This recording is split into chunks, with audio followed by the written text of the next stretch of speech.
Free tools are great when you're starting out, but sometimes the paid version saves you so much time that the tool just pays for itself. Payment processing is going to be foundational for anyone because if you're not collecting the money that you're making, then you're not really in business. If you know anything about me, if you've ever worked with me in the studio, you know that client experience is really big to me because this is where the connection happens. Operations tools, these are the efficiency boosters and the behind the scenes systems that help you run your business without drowning in the administrative tasks. I'm sharing these things because I wish somebody had done this for me when I was starting out. Like literally, I have had to build this thing brick by brick. A tool is only good if it actually works, and it only actually works if you use it. Otherwise, you are just paying for some expensive digital clutter, my friend.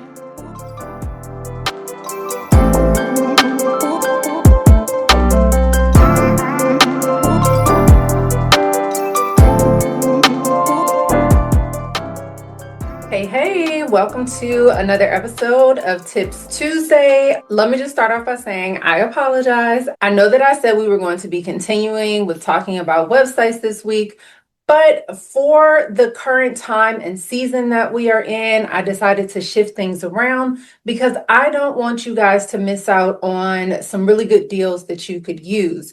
If your inbox is anything like mine, then you are probably flooded right now with all kinds of Black Friday and maybe even Cyber Monday deals coming through, with every tool promising to transform your business. And honestly, it can be quite overwhelming, okay?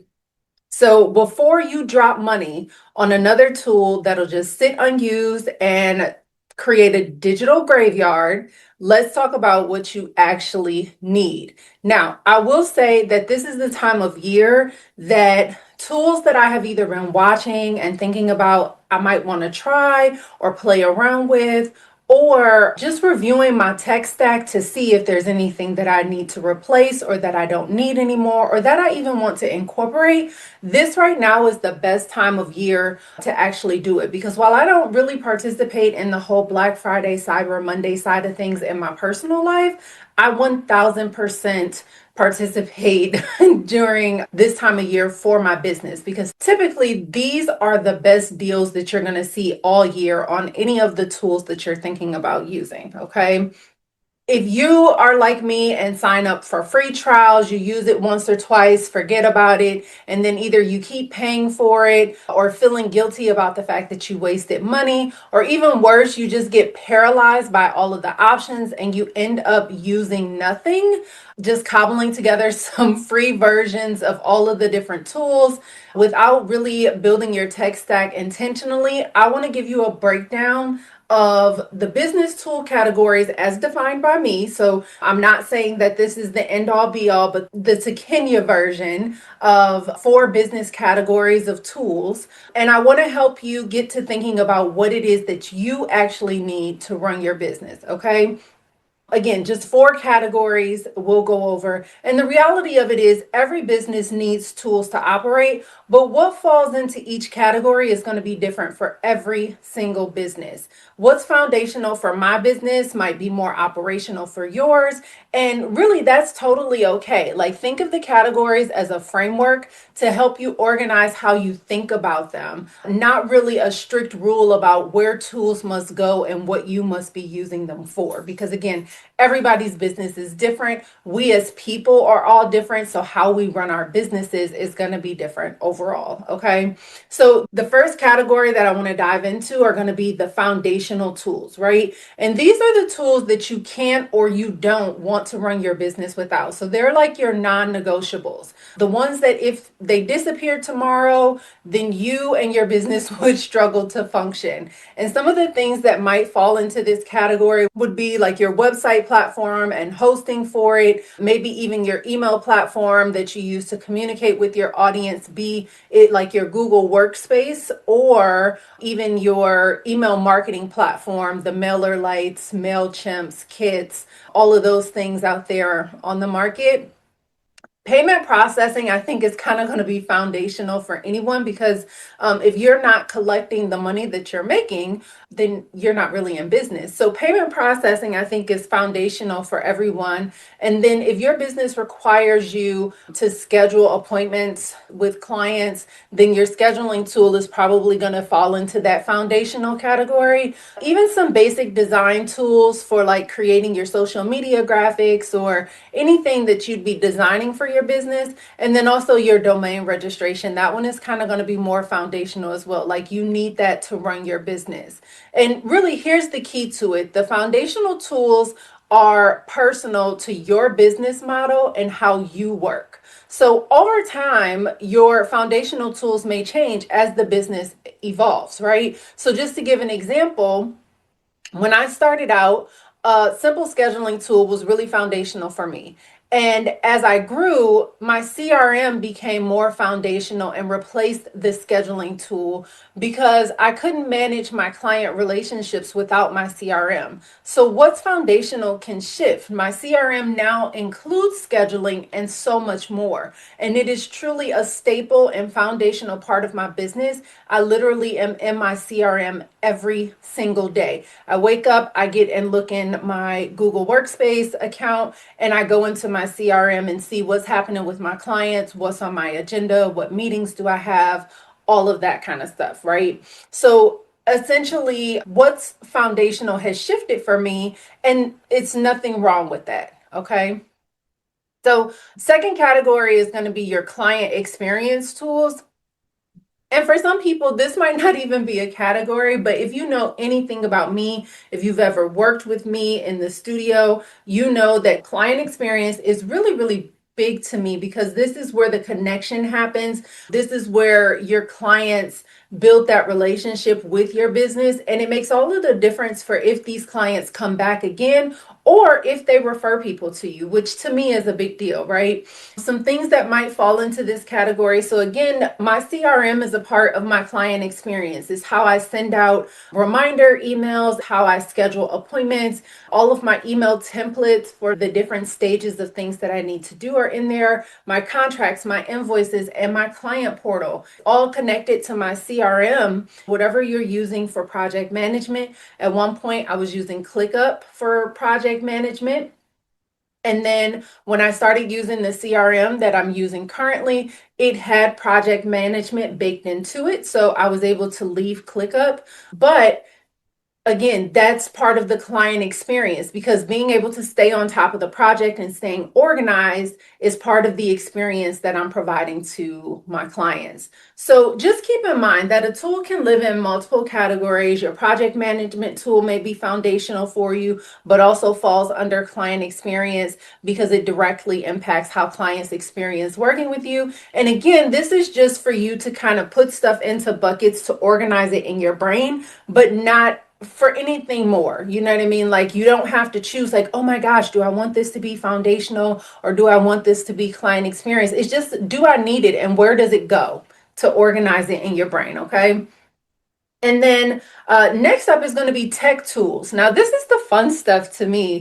These are the tools that make your work easier or more manageable, or they just add more structure to your business operations. So this category is kind of broad because tech means different things to different businesses, right? But just to give you an example of some of the things that might fall into this category, it might be like your website backups and security, any type of analytics and or tracking software that you're using, any SEO tools that you're using for search engine optimization, any of your content creation tools. So if you're creating videos like this one here and you need video editing or graphic design or any type of AI assistance, all of that stuff would kind of fall into this category under the tech category. Even thinking about the different automation tools that are out there and speed optimizations.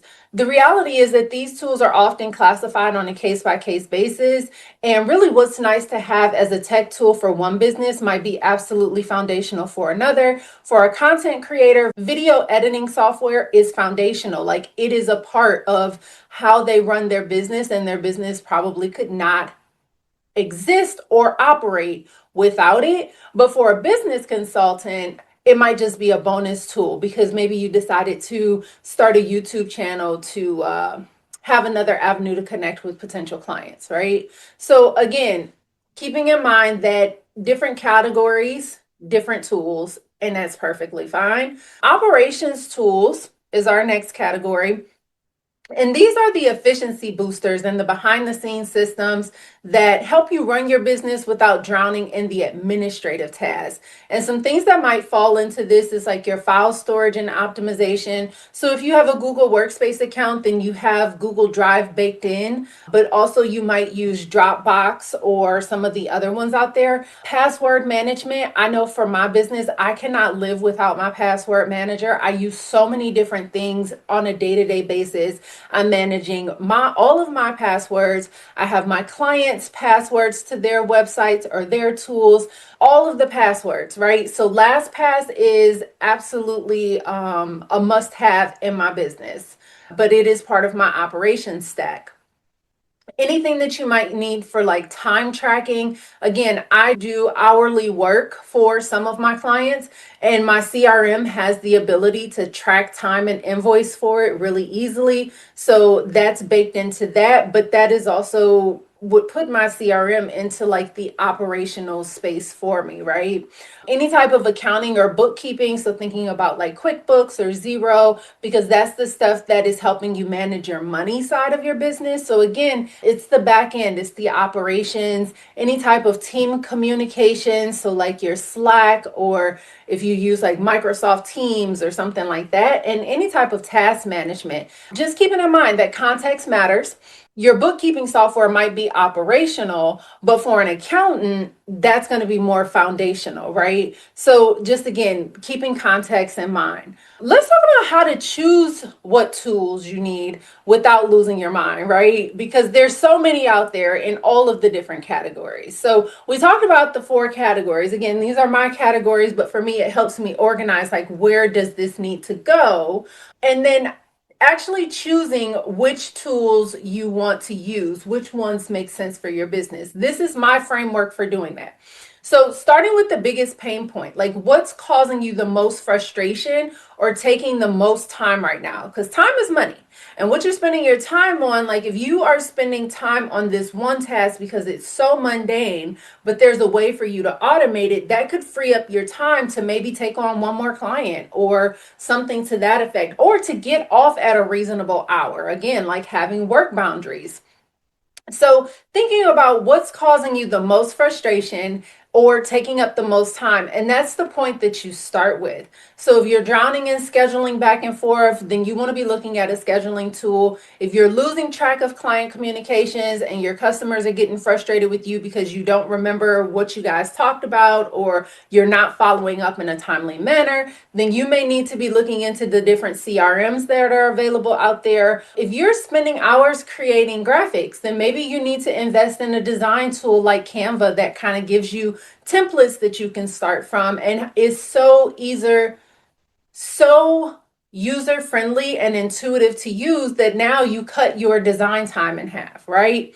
Next, you want to look at the tools that do multiple things well. So instead of having like 10 different single purpose tools, you might want to look at platforms that handle multiple different things. Using the example with my CRM, having a scheduler and then invoicing over here, and then project management over there, and then time tracking over there is like all of these single purpose tools where now all of that is bundled directly into my CRM. It's one tool. And when I signed up for this particular CRM that I used, I was able to cancel 3 subscriptions and save money doing it. So figuring out how you have less to manage, fewer subscriptions, and overall better integration if you can look for tools that do multiple things well. Considering your actual budget. So free tools are great when you're starting out, but sometimes the paid version saves you so much time that the tool just pays for itself.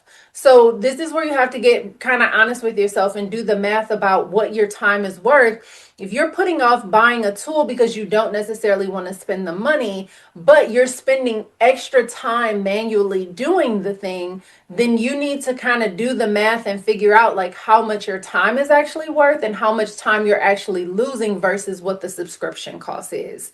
Checking to see if your tools work together. If your scheduling tool doesn't talk to your CRM, then you're creating more work for yourself because now you have to manually copy, paste, send a link, follow up here, whatever else.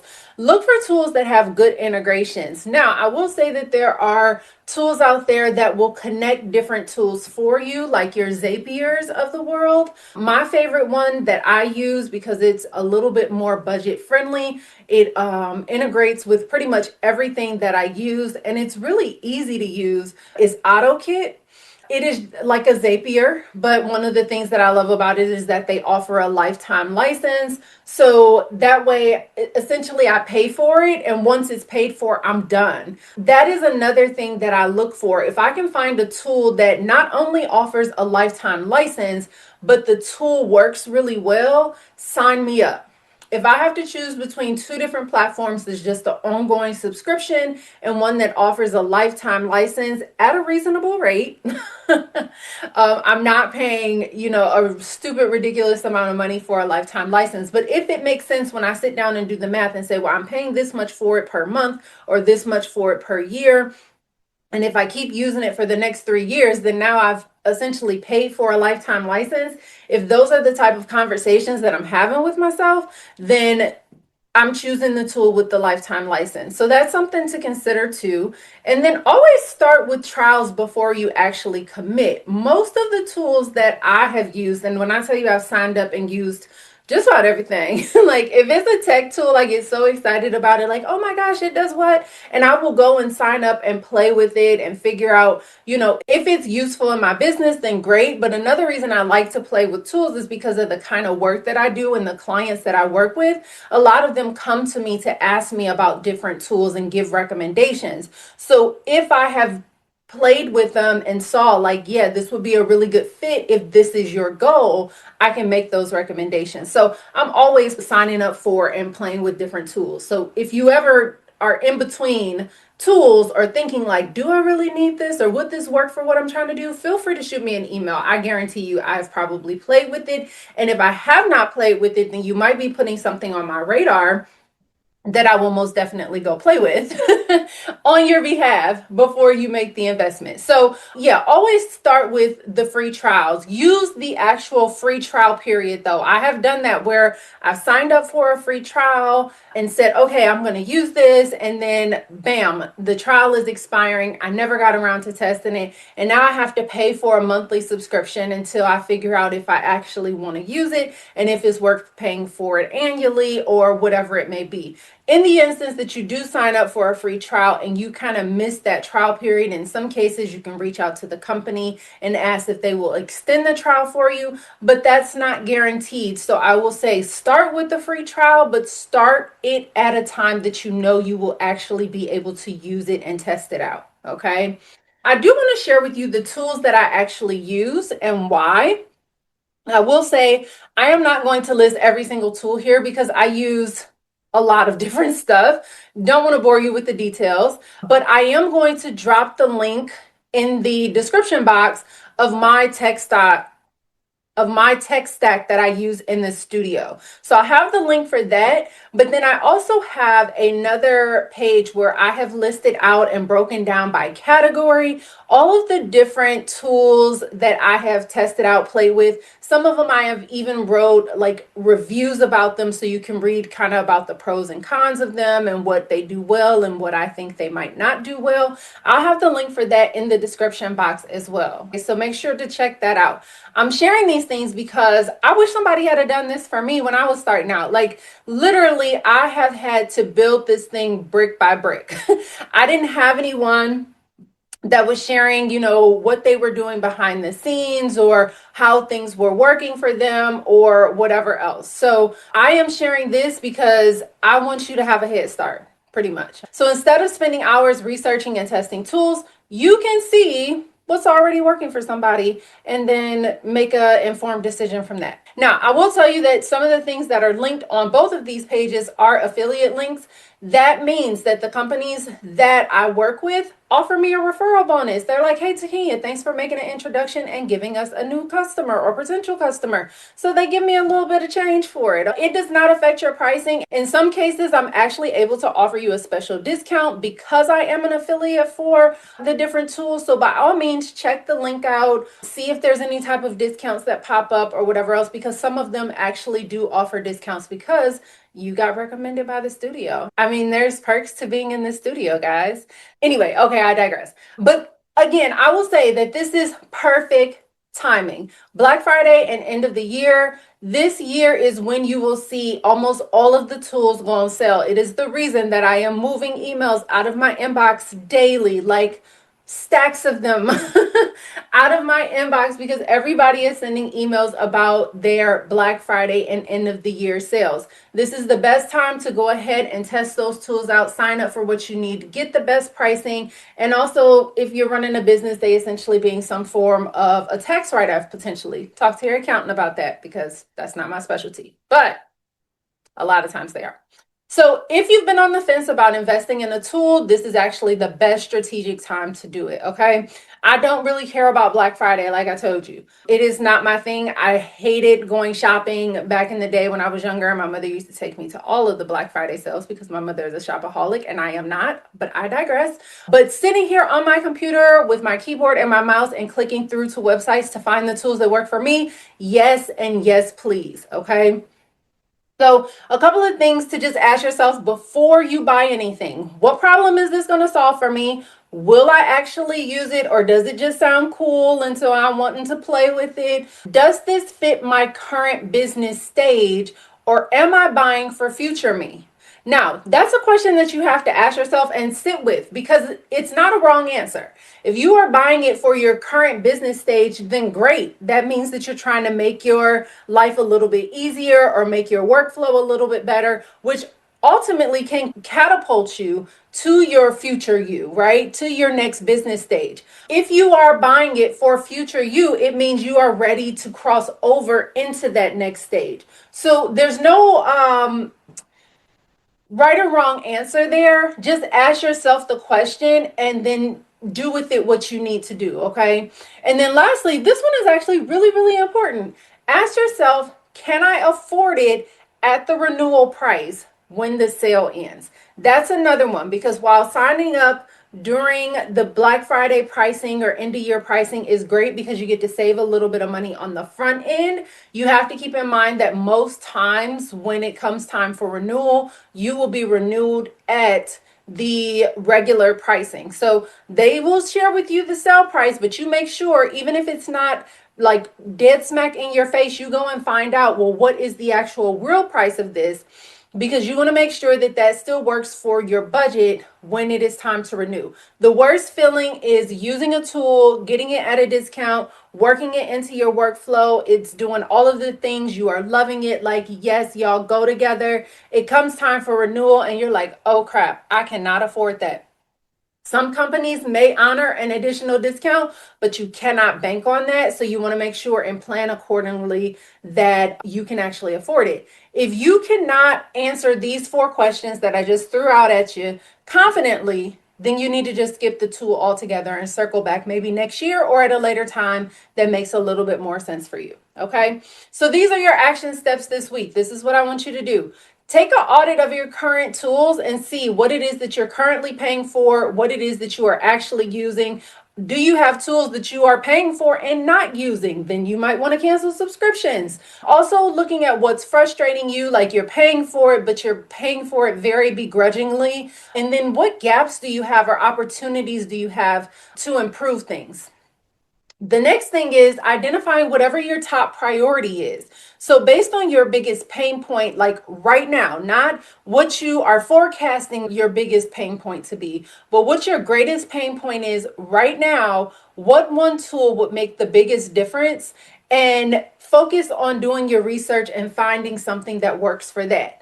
And then the third thing is make sure you research before you buy. Even if you are getting them off of my recommendations list, I want you, if I have written a review about it, then go check out that review And if you are feeling like you want to pull the trigger, I want you to try and go find one other review out there. So go over to Google, type in whatever the name of the tool is, reviews, and see what comes up. That's one of the things I do. I try and read a couple different reviews to see what different people are saying and make an informed decision so that I don't feel like I got duped because I just followed one person and maybe they didn't give the most honest review, or maybe it just worked great for them, but it doesn't work for me. Okay. And then also unsubscribe to the things that you are not using. Stop paying for tools that are just sitting there. Cancel them. You can always resubscribe later if you need them again, but you can also reallocate those funds that you are spending monthly or annually towards tools that might actually do something you need it to do. Okay. And then lastly, have a strategic plan. If you're going to invest in new tools, then please make a plan to learn how to actually use them and implement them. Okay. A tool is only good if it actually works, and it only actually works if you use it. So make sure that you are kind of having a plan and giving yourself the time. For me personally, I love this period of Thanksgiving, Black Friday, because I can buy the tools, I can pay for them. And then typically when I'm off in December and I'm not doing client work, I typically take a couple weeks off for the Christmas holiday. While I'm not doing client facing stuff, I'm doing stuff for my business on the back end of things. So I might be swapping out my CRM or implementing a new email marketing tool or whatever else. Like, this is the time that I'm actually taking to implement those things because I don't want to just be paying for them and not using them. One of the biggest things that I see is business owners buying a tool thinking that the tool is going to solve a problem by itself. And spoiler alert, it won't. A project management tool doesn't magically organize your projects. You still have to set it up and use it. If you are not able to set it up, then check to see if you have it in your budget to pay somebody to set it up for you. An email platform doesn't automatically build your email list. You are still going to have to create content and drive the signups to that email platform. Your CRM is not going to just manage your relationships for you. You still have to nurture follow-ups, leads, create the email workflows and all of that kind of stuff. So your tools are only going to be as good as you are using them. All right. So before you invest in your tools, make sure you're ready to actually implement them. Otherwise, you are just paying for some expensive digital clutter, my friend. Okay. Steps off the soapbox. If you need help choosing the right tools, or if you're feeling overwhelmed by all the options out there, not sure what your business actually needs, I'm happy to help. We can set up a strategy call and kind of do an audit of what you are currently using, where your gaps are, how you can fill those gaps and efficiencies, things like that. I am always excited and happy to recommend tools for your business stage and needs. And then I also help with implementation. I have clients who say like, hey, I signed up for this CRM. I started trying to use it. I know I'm not using it to its full potential. Can you get me together, please? And we do that. And then I train you how to use them. If you need somebody to set them up, get in touch for that. If you are using it, but you just need somebody to train you on how you can use it better, a lot of times I am able to help with that as well. All right. So book a strategy call if you need it. We can talk through what you need. Now, for real, coming up next week, I promise we're going to circle back to what I actually talked about. We only have a few more weeks left in this series because the year is coming to an end, and I will be taking some time off to just kind of unwind, reflect, reset. I do this at the end of every year. So next week, we are going to be talking about, is your website actually working for you? Taking a strategic look at how to measure whether your website is pulling the weight in your business that you need it to. And this is going to tie everything together from what we did last week. Again, I kind of went off the beaten path a little bit, but I saw it to be the greatest opportunity for your benefit. So I hope that, this all worked out for you, but you don't want to miss that. And then if you have any questions, then by all means, all of the information is in the description box below. Do not forget to like, subscribe, and hey, how about you share this video? I am growing this channel. If you are finding these videos to be even the slightest bit helpful, then consider sharing with your business friends that might also need the information. Okay, sharing is caring, friends.